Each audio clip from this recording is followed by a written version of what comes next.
तो चलिए फिर से स्वागत है स्मार्ट क्लास के यूट्यूब चैनल पर। देखिए आज के टॉपिक में हम लोग बात करेंगे महाजनपद के बारे में। देखिए भारत शुरुआत से ही जिस प्रकार से विकसित हुआ और भारत का जिस प्रकार से विकास हो रहा था, इसमें नए नए जनपद और बोल सकते हैं नई नई राज व्यवस्थाएँ बदलती जा रही थी। शुरू से ही हम देख रहे हैं वैदिक काल के समय से जहाँ कभी जन होता था, जहाँ कभी कुरु और पांचाल के मिलन से एक नया क्षेत्र बना था, उसी तरह एक समय नए प्रकार के महाजनपदों का निर्माण हुआ था। ये महाजनपद कैसे तैयार हुए थे, आज हम लोग इसके बारे में जानेंगे और उन 16 महाजनपदों के बारे में जानेंगे जिसके बारे में हमें यह ज्ञात होगा कि ये किस तरह से अपनी शासन व्यवस्था को चलाते थे भारतवर्ष में।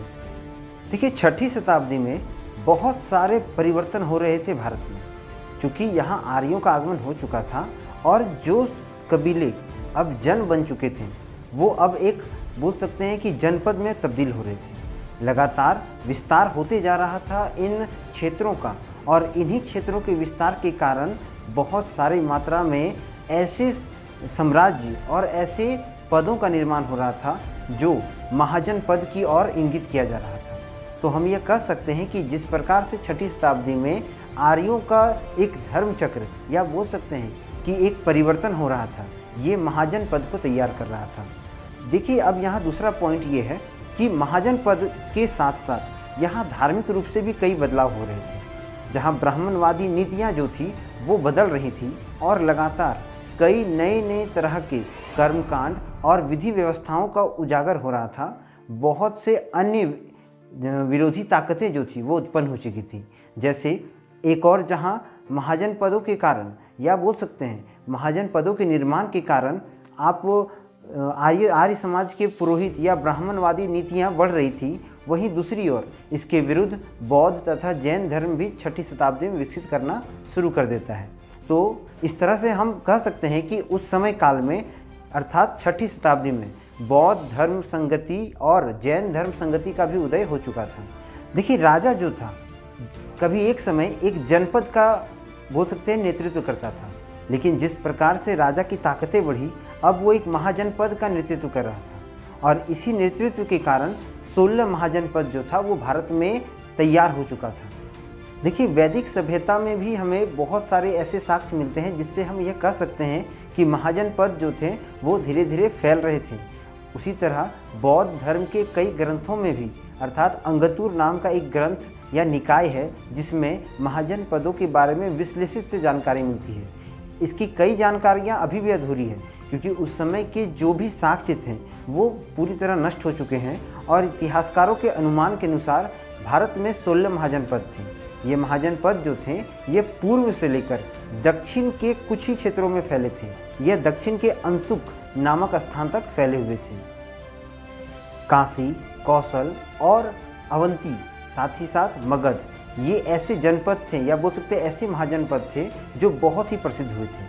शुरुआत में पांचाल जो था वो सबसे ताकतवर बोल सकते हैं महाजनपद कहा जाता था, किंतु आर्यों का जो एक बदलाव था या बोल सकते हैं ब्राह्मणवादी नीतियों के कारण जिस प्रकार से आर्य की शक्तियाँ कमज़ोर हो रही थी और धीरे धीरे बौद्ध और जैन जैसे धर्म जो थे लगातार अपनी ताकतों को मजबूत कर रहे थे, इनके अनुयायी बढ़ रहे थे, तो धीरे धीरे ये जो पूरा क्षेत्र था या बोल सकते हैं जो पांचाल का शासन शक्ति था वो डाउन होता गया और अंततः इसमें मगध ने बहुत बड़ी भूमिका निभाई थी और इसी कारण मगध जो था अब पांचाल के साथ साथ अन्य 15 महाजनपदों से ताकतवर हो चुका था।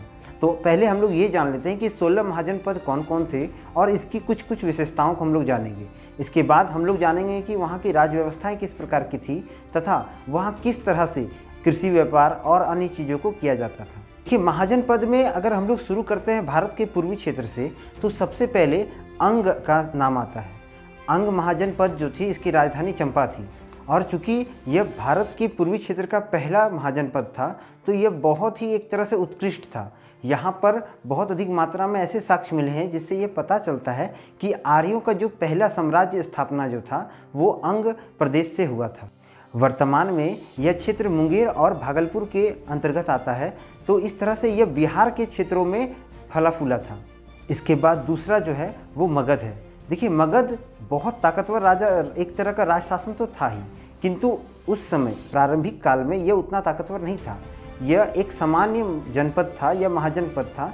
धीरे धीरे इसमें बहुत ज़्यादा विकास होता है और ये विकास होने के बाद यह एक ताकतवर साम्राज्य बनता है। मगध जो था इसकी राजधानी ग्रीवरिज थी। बाद में यह ग्रीवरिज का नाम बदल के राजगिरी कर दिया गया। यह वर्तमान में पटना और गया के क्षेत्र में आता है तथा मगध के जो शासक थे वो ही पहले ऐसे साम्राज्य के शासक माने जाते हैं जो बौद्ध धर्म के समकालीन हुए थे। देखिए तीसरा जो महाजनपद था ये काशी था। काशी बहुत प्रख्यात था क्योंकि आपको काशी के बारे में पहले कई वीडियोज़ में मैंने बता दिया है कि यह अजातशत्रु और प्रसेनजीत के युद्ध के लिए बहुत ही महत्वपूर्ण था। देखिए काशी को जीतने के लिए एक और मगध और दूसरी तरफ अन्य जो महाजनपद थे वो बहुत ज़ोर शोर से लगे हुए थे क्योंकि उस समय काशी का जो राजधानी वो वाराणसी था और वाराणसी जो था वो ईश्वर का स्वर्ग माना जाता था और राजाओं को यह उम्मीद थी कि यदि वो काशी महाजनपद को अपने साथ मिला लेते हैं तो उनके अंदर या बोल सकते हैं उन्हें साक्षात ईश्वर का जो स्वरूप है या ईश्वर का आशीर्वाद प्राप्त होगा। और काशी के प्रख्यात होने के कारण वहाँ पर जिस प्रकार की मंदिरें बनाई गई थी उसकी सुशोभा को देखते हुए अधिकतर राजाएं जो है ललाहित होकर इस ओर आ जाते थे और वो चाहते थे कि वो काशी महाजनपद को अपने में मिला ले, किंतु वो इसमें बहुत ज़्यादा सक्सेसफुल नहीं हो पाते हैं। कई बार काशी और अन्य राज्यों के साथ युद्ध हुआ, कई क्षेत्रों को काशी के राजाओं ने हारा भी, लेकिन वो फिर से उन्हें वापस प्राप्त कर लेते थे। तो हम कह सकते हैं कि काशी जो था ये बहुत ही ताकतवर था। वो खड़ा रहा, वो युद्ध करता रहा, लेकिन कभी भी हार नहीं माना। अर्थात काशी में हमेशा संघर्ष की जो भावनाएं हैं या संघर्ष की जो घटनाएं थी वो चलती रहती थी अन्य महाजनपदों के द्वारा। ये भी कहा जाता है कि काशी में 500 ईसा पूर्व से ही लोग रहना और बसना शुरू कर दिए थे। ये गंगा के क्षेत्र में आता था, इसीलिए ये भी माना जाता है कि वैदिक काल के जो आर्य थे उसके कुछ कबीले जो थे काशी के क्षेत्रों में आकर बस गए थे, जहाँ पर पर्याप्त मात्रा में वे लोग खेती करके एक ही जगह स्थिर हो गए थे। क्योंकि आप जानते हैं कि जहाँ पर कभी ये जो थे आर्य समाज जो था वो एक तरह से घुमंतू काम करते थे या बोल सकते हैं कि वो एक जगह पे स्थिर नहीं रहते थे, लेकिन काशी जैसे क्षेत्रों में ये लोग आके बस गए और यहाँ से ही उन्होंने अपनी पूरी जीविका को आगे बढ़ाया था। देखिए अगला जो है ये है मथुरा। मथुरा का जो बोल सकते हैं कि मुख्य शहर सुरसेन माना जाता है और सुरसेन की राजधानी ही थी मथुरा। तो मथुरा के जो राजा थे वो बहुत ही ज़्यादा बोल सकते हैं अनुयायी थे या बहुत ही ज़्यादा प्रिय था उन्हें बौद्ध धर्म। अर्थात हम ये कह सकते हैं कि मथुरा के राजा अवध पुत्र गौतम बुद्ध का बहुत बड़ा अनुयायी था। वह गौतम बुद्ध के द्वारा लिखे गए और उनके द्वारा बताए गए विचारधाराओं पर चलता था और उन्होंने ही सबसे पहले अपने क्षेत्र से अर्थात मथुरा महाजनपद से बुद्ध धर्म का प्रचार प्रसार करना शुरू किया था। देखिए अगला जो है ये है पांचाल। पांचाल महाजनपद जो है ये पहले से ही वैदिक काल से ही बहुत प्रसिद्ध था और मैंने आपको पहले भी बताया कि ये बहुत ताकतवर था, किंतु जिस तरह इसका विस्तार हुआ धीरे धीरे ये दो भागों में बट गया था। ये दो भाग उत्तर पांचाल तथा दक्षिण पांचाल था। जहाँ उत्तर पांचाल की राजधानी अहितछत्र थी वहीं दक्षिण पांचाल की राजधानी काम्पिया थी। कन्नौज और आधुनिक उत्तर प्रदेश जो है इसी के अंतर्गत आता था। अगला जो है ये कुरु है। देखिए कुरु जो है वो आधुनिक मेरठ और दक्षिण पूर्वी हरियाणा के क्षेत्र में आता था। इस तरह से कुरु जो था ये बहुत पुराने समय से ही एक महाजनपद या बोल सकते हैं एक बड़ा विस्तारित क्षेत्र बन चुका था। जातकों के अनुसार इसकी राजधानी इंद्रप्रस्थ थी। अगला जो महाजनपद है यह है वत्स।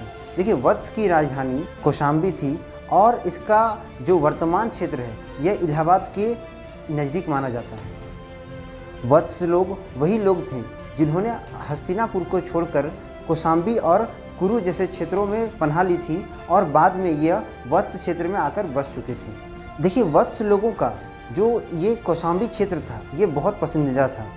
इनका पसंदीदा होने का मुख्य कारण ये था क्योंकि यहाँ पर गंगा और यमुना का जो मिलन था वो देखा गया और चूँकि यह क्षेत्र काफ़ी उपजाऊ हो गया था तो यहाँ पर वत्स लोग जो थे वो एक तरह से अपनी बस्तियाँ बसा चुके थे और यहीं से वो सुचारू रूप से कृषि भी करते थे और उनसे अधिक पैदावार भी हो जाता था। साथ ही साथ यही क्षेत्र भी ऐसा क्षेत्र था जहाँ पर महात्मा बुद्ध जो थे कई दिनों तक अपना ध्यान मग्न थे।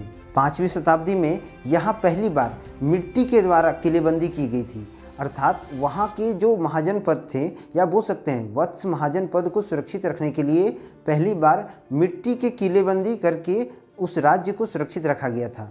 आप पिक्चर्स में देख सकते हैं कि इनके किलेबंदी का जो प्रकार था वो एक तरह से सीढ़ीनुमा था और ये अभी भी बहुत सारे साक्ष्य के साथ खड़ा है जैसा का तैसा। देखिए अगला जो महाजनपद है यह है कौशल महाजनपद। यह पूर्वी उत्तर प्रदेश में पड़ता है और इसकी राजधानी श्रावस्ती थी। कौशल की महत्वपूर्ण राज्य या बोल सकते हैं महत्वपूर्ण जो प्रदेश था वो अयोध्या को माना जाता था। यह वही अयोध्या था जहाँ पर श्री राम जी का जन्म हुआ था।